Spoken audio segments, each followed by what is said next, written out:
The carnivore diet is nothing new. Humans have been eating meat for a very long time, much longer than they've been eating Impossible burgers. Some people would even say that we are meant to eat meat and we evolved doing so. I don't care what the perfect diet is for humans. All I really care about what is the perfect diet for me. I'm not here to convince anyone of anything. There's enough information and research out there that indicates meat is good for you, and there's a plethora of people who have experienced huge benefits moving to animal-based, meat-based, or exclusively animal-based diet. People do it for a lot of reasons, whether that be weight loss, to reverse autoimmune conditions, or because they have food intolerances and can't really eat anything except for animal products like me, or simply because they hate plants or carbs. Some people choose to go carnivore and stay carnivore, and some choose to go carnivore and then slowly introduce foods. In this video, I'm going to talk about a couple of the different types of carnivore diets that are out there. Plus, I'll be sharing a version of the carnivore diet that is completely underrated, that not enough people know about, and that is extremely powerful if you're in a chronic health situation and you need some extreme healing. By the way, not a doctor, not medical advice. Go consult a practitioner that knows what they're talking about. I recommend choosing the version of carnivore that best suits your needs. If you're someone that is in a chronic health situation, I recommend choosing the carnivore GAPS diet or the lion diet and working from there. Or if you just hate plants, then just stick to the carnivore diet. Just figure out what works for you, tweak things, give things a go, and of course work with a practitioner that knows what they're talking about. Number one, the carnivore diet. A lot of you guys would have heard about the carnivore diet from seeing Sean Baker's interview on the Joe Rogan podcast, and that has been a very powerful catalyst for a lot of people discovering this way of eating. In this diet, you eat exclusively animal products and you only season with salt. As long as it comes from an animal, you're good. Beef, seafood, pork, poultry, bison, elk. When you eat an elk, man, you're eating an animal that's getting away from wolves and bears and fighting to the death with swords growing out of its head. I mean, literally, it's a forest horse with fucking spears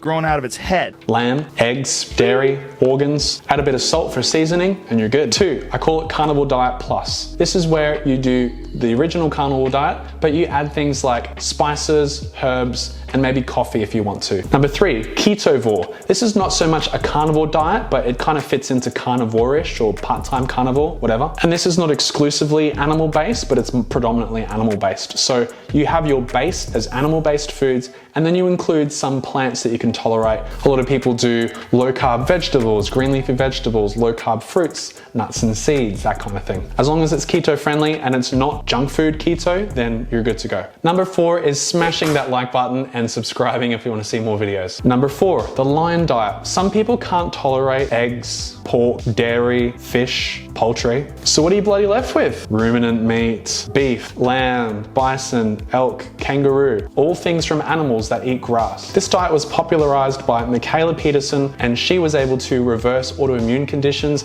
arthritis, all sorts of crazy stuff, eating all beef, all lamb, salt, and water. As a game changer, this is one of the things that introduced me to the carnivore diet and gave me the impetus or the kick up the butt to just give it a crack, because it seemed easy enough. Meat, salt, water. Hey, she's got a lot of great resources on her YouTube channel and also her website, which I'll link both down below. Number 5 is animal-based. Some people call this carnivore, some people don't. This diet was popularized by Paul Saladino. It's funny actually, his last name says salad and he hates salad more than probably anyone else. And he's known as the Carnivore MD online, and he promotes the animal-based diet. He used to promote carnivore, and now he's added fruits into that. It's focused on meat, heavy on organs, raw dairy, eggs, but it also includes fruit and fruit type vegetables like zucchini, cucumber, pumpkin. On this diet, you can eat as much fruit and carbs as you like basically, and you can also have honey. This is based on the premise that vegetables have a lot of anti-nutrients and things that are trying to kill you, whereas fruits apparently don't. Some people seem to do really well on this, and some people find that they don't do as well on this, so they go carnivore. So again, tweak it, see what works for you. Number 6, the last and most underrated version of carnivore that could hold some answers to your healing if you're not getting results on carnivore. It's called the Carnivore GAPS diet, or the no plant GAPS diet. This is the lesser known version of the carnivore diet, and to be honest, it needs way more airtime because it is so healing for people. It's a spin on the GAPS diet that removes everything that is from the plant kingdom. It focuses on the basic principles of remove anti-inflammatory triggering foods, replace with healing nutrients, and restore gut microbiome. None of the other carnivore diets are focused on the microbiome, and I feel like that is where they're lacking. This one, the number one focus is the gut. Instead of having meats grilled on the barbie or fried in tallow or all these things that are carnivore friendly, your meat is going to be boiled. You're going to be making meat stock. The seasonings that you're going to use is basically just salt, and you're going to eat meat that's basically boiled until your body is able to tolerate the next things. And you move through these phases and slowly introduce new foods as you're able to. It's very different in the sense that there's no grilling, frying, barbecuing, roasting. Initially, you're just focused on boiled meat. If you've seen my videos, then you'll see that I'm boiling my meat and you're like, why are you boiling it? Well, firstly, when you boil a lamb shank, not only are you getting that delicious meat, but you're also getting the nutrients from those bones, from the marrow, from the connective tissue that are all incredibly healing for the gut lining,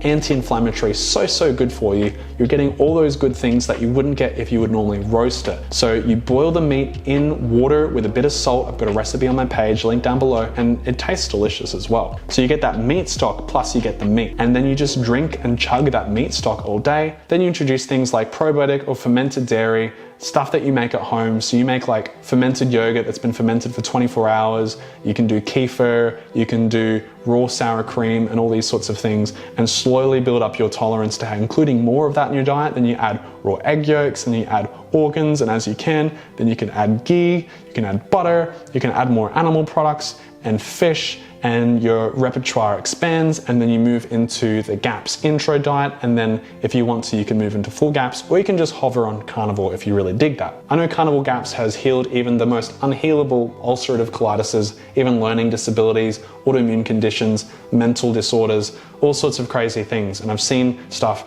in literature and stories from people. So it's definitely profound. And I think even if you took principles from carnivore GAPS and you brought it to your carnivore diet, then I think you would see huge improvements. If you're wanting to reintroduce foods on your carnivore diet, but you're struggling to do so, and you keep getting a pushback from your body's like, nah bro, I do not want to introduce stuff, then try carnivore GAPS, because if you can't introduce foods, you're still intolerant, your gut's not healed, so you need to focus on healing your gut, right? So heal your gut, and then you can start introducing and eating those foods. I have friends that have been food intolerant and they've done GAPS and they feel way better. So could be a missing piece. All the information about carnivore GAPS, no plant GAPS is in the Gut and Physiology Syndrome book. Definitely check it out. Or there's a bonus one. You can go raw carnivore and only eat raw animal products. I'd love to know, if you're on carnivore, which version do you eat, or would you like to try? And what's it done for your health? If you want some recipe ideas, then you can check this video out right here. Oh my goodness, that looks delicious.